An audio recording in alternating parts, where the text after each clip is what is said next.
मैं एक चीज बताना चाहता हूं कि आप लोग आज तक अपने जीवन में कई प्रकार के बैठकों में आप शरीक हुए होंगे, बैठे होंगे, तालियां बजाई होंगी, नारे लगाए होंगे, लेकिन यह जो बैठक है,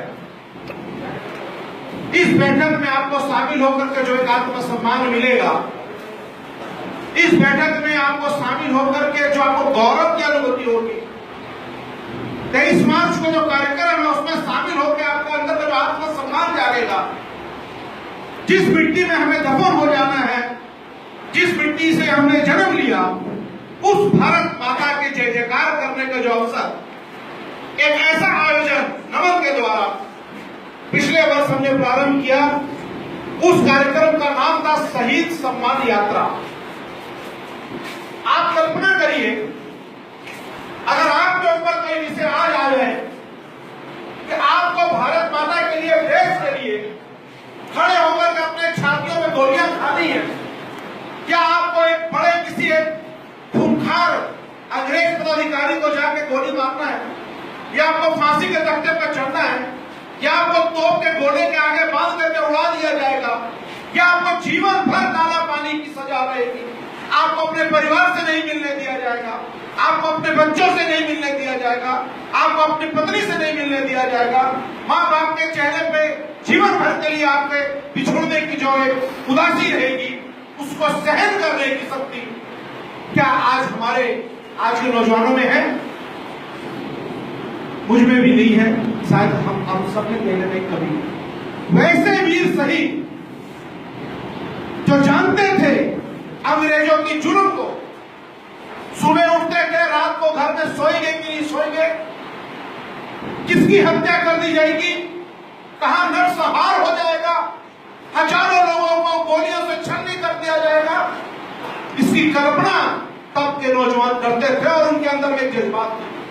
भारत माता ने जो जंजीरें जकड़ी हुई हैं, इन जंजीरों को तोड़ना ही उनका सपना था, उनका एकमात्र सपना था। इस भारत माता को जंजीरों से हमें मुक्त कराना है, और वो मरते मरते मर गए, अपना अंतिम सांस उन्होंने ले लिया, अपना खून का एक एक कतरा ले लिया, लेकिन भारत माता को आजादी दिलाने में कायरता नहीं दिखाई, सदैव अग्रणी भूमिका निभाई। चाहे गोली से मारना हो, चाहे मरना हो, चाहे फांसी के तख्ते पर चढ़ना हो, भगत सिंह चाहता तो उसे भाग सकता था, लेकिन उन्होंने कहा मैं एक मरूंगा तो क्या, मैं एक जाऊंगा तो क्या, हमारे लाखों नौजवान जीवित हैं, वो भारत माता को आजाद कराने में जो एक जन सैलाब निकलेगा, अंग्रेजों के पैर को वही उखाड़ेगा, उनके दांत को वही इकट्ठा करेगा, और यही उनका जो मिशन था, जो उनकी सोच थी, जिसके चलते अंग्रेजों को अंततः भारत को आजाद करना ही था। ऐसे कई शहीद हुए हमारे झारखंड के बिरसा मुंडा, सत्तू कानू, चांद भैरव, सुभाष चंद्र बोस, वीर कुंवर सिंह, झांसी की रानी, अशफाकुल्लाह खान, चंद्रशेखर आजाद, नाम लेते रहते मैं थक जाऊंगा, लेकिन उनकी एक कड़ी खत्म नहीं होगी। तो भारत में, देश में, जमशेदपुर में क्या कोई ऐसा आयोजन था कि जिसमें कोई भी दल का व्यक्ति, आज यहाँ पर हम यहाँ उपस्थित हैं, यहाँ पर झारखंड मुक्ति मोर्चा के भी नौजवान हैं, यहाँ भारतीय जनता पार्टी के भी नौजवान हैं, यहाँ विभिन्न राजनीतिक दलों के नौजवान हैं, जेडीएम हो, जेडीयू हो, आरजेडी हो, कांग्रेस हो, है कि नहीं है? हमको हाथ उठा के बोलिए। सब लोग हैं, सब दल के लोग हैं, कोई ना कोई प्रिय है, कोई कहीं ना कहीं से जुड़ा है, लेकिन एक ऐसा मंच जो केवल भारत माता की जय जयकार करने के लिए आप सब राजनीति की दीवारें आज टूट करके यहाँ पर जो एकत्रीकरण हुआ है, मैं समझता हूँ यह एक अपने आप एक मिसाल है। और जो 23 मार्च 2016 को एक कार्यक्रम हुआ था, हजारों की संख्या में नौजवानों का एक जन सैलाब निकला था। आपको ध्यान होगा, आप में से कितने लोग उसमें शामिल भी थे। अब 23 मार्च 2017 को शहीद आजम भगत सिंह, राजगुरु और सुखदेव जी का शहादत दिवस है। हमें उन्हें नमन करने का अवसर है। चिलचिलाती धूप रहेगी, लेकिन आपको हजारों की संख्या में उस दिन आना है। केवल और केवल एक ध्वज उस दिन रहेगा हमारे हाथों में, वो है राष्ट्रीय ध्वज, तिरंगा, और केवल एक नारा रहेगा, भारत माता था कि जय वंदे मातरम, वीर शहीदों को सम्मान। जब तक सूरज चांद रहेगा ऐसे वीरों का सदैव नाम रहेगा। तो हम आज ज्यादा कुछ नहीं कर सकते हैं, ऐसे शहीदों को सम्मान देने के लिए अपने जीवन का 3-4 घंटा तो दे सकते हैं। हम इतिहास बनाना चाहते हैं, जमशेदपुर से पूरे देश को उदाहरण देना चाहते हैं। आपको याद होगा पिछले वर्ष जो कार्यक्रम हुआ था, कार्यक्रम के पश्चात देश भर में तिरंगा यात्रा का आयोजन किया गया, अलग अलग जगहों पर तिरंगा यात्रा हो रही थी।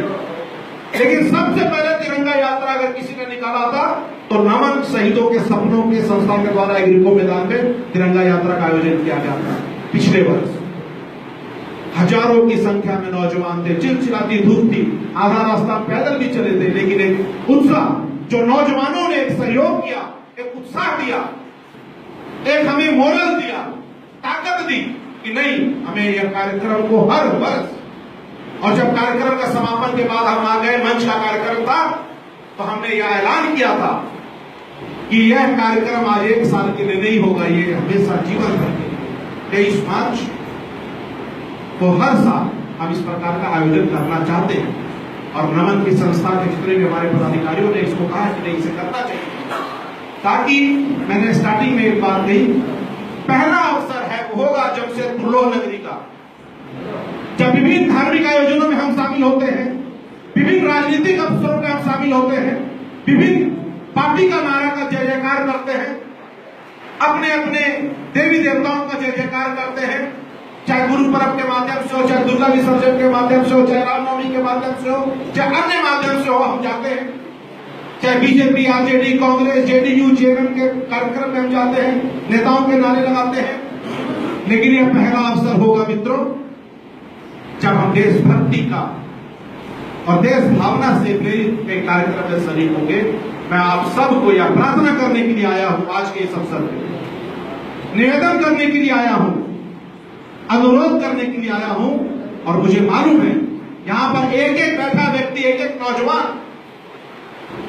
के साथ में 100, 150, 50, 200 की संख्या में नौजवान आप हैं। आपकी ताकत को मैं जानता हूं, आपके अंदर की लीडरशिप क्वालिटी को मैं जानता हूं। हमें आज मरने